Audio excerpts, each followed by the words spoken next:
Thunk, creak, thunk, creak, thunk. I'd only ever seen Jabber a few times before, but I remembered his wooden leg.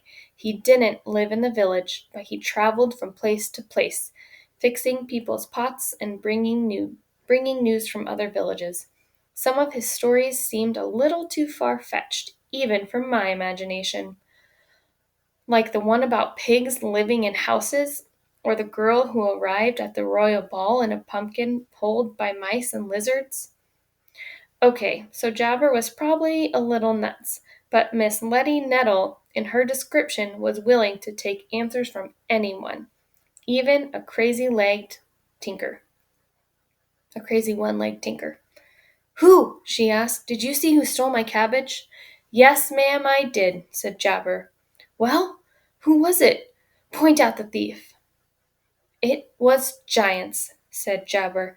Giants stole your cabbages. Everyone froze. Giants? The word caught my attention like crumbs of cheese calling to a hungry mouse. Giants? Asked Miss Letty. Did you just say giants stole my cabbages? Yes, ma'am, said Jabber. Came in the night and ripped 'em right out of your field. Mutters and whispers rose against the villagers. Could it be true? Someone asked. It isn't true. Hogwash, Mamma murmured. Where are they? Miss Letty asked. Which way did they go? Giants or not, she looked ready to track them down and beat them with her hoe until they gave her back her precious cabbages. Jabber pointed straight up. In the sky. Giants live in the sky. Then the village erupted with laughter. Even I had to admit the idea of giants in the sky was absurd. Maybe Jabber was just confused. Maybe he saw them climb a really high cliff or mountain, which sometimes looks like it's disappearing into the sky. It wasn't so hard to believe. It's true, shouted Jabber above the laughter. I saw them rip open the sky with a bolt of lightning, and their footsteps went boom, boom, boom. He's describing the storm last night, said Horace. Didn't I say it was a storm? 'Tweren't no storm, shouted Jabber. The giants, they've been stealing all over the country. I just came from a village that was ravaged by giants. They stole everything. The cows, the chickens, all the food from the fields, even the houses and the people in them. The whole ding-dong village was gone, like it never been there.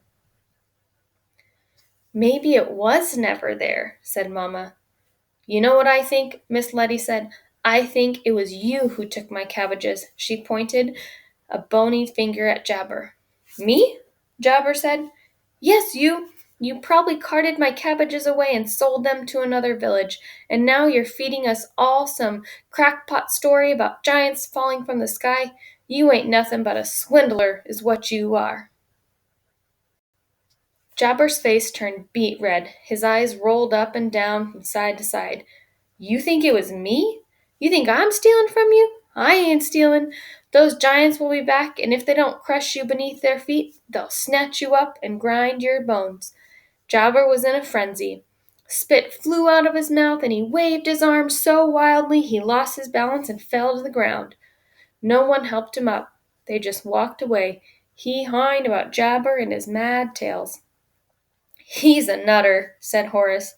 Nuttier than my nutty bread, said Baker. He's nothing but a common crackpot cabbage thief, said Miss Letty. Come on, Jack, said Papa. Back to work. I'm coming, I said, but as soon as Papa turned, I stepped toward Jabber. He was still sitting in the dark, talking to himself. They'll take your cows, your pigs, your houses, and cabbages, and your chillins. They'll take your legs, too. Eat 'em down to the bone like chicken. Is that what happened to your leg? I asked. Did a giant eat it? Jabber looked up at me. I held out my hand, and he reached toward it, wondering if I was trying to trick him. But for all the tricks I played on people, I thought it'd be right low to trick a one-legged man on the ground. Jabber took my hand, and I helped him. He hopped a little until he caught his balance on his legs. Thank you, boy, he said, brushing the dirt off his ragged clothes. What are they like? I asked. The giants. Big, he said. And what else? Loud. I folded my arms. Have you really seen a giant, or are you just pulling everyone's leg? I bit my tongue. I probably shouldn't have used that expression. Jabber just stared at me and then he looked into the sky. Looks like dirt. Gonna rain dirt soon. Dirt? Why would it rain dirt? Jabber looked at me now, his eyes all dark and mysterious. There's another land up there all above all that blue, and land's made of dirt. So when the giants open up their world to get to ours, what do you think is going to happen? Mark me, if it starts raining dirt, you run for your life. Without another word, he picked up his cart and hobbled down the road, singing a song about some boy named Tommy. Tommy boy, full of lies and mischief. Tommy boy, anger in the mistress. The excitement was over, so I walked home, back to the fields in the boring work. Every now and then I looked up. The sky was clear blue, not a cloud or a giant in sight. Stop staring at the sky, Papa scolded, but I couldn't help it. I looked once more, and something fell into my eyes. Just a sprinkling of dirt. And that is the end of chapter 1. You guys can go back and listen to the first part or read it by yourself, and then you have an assignment to do for the rest of the week.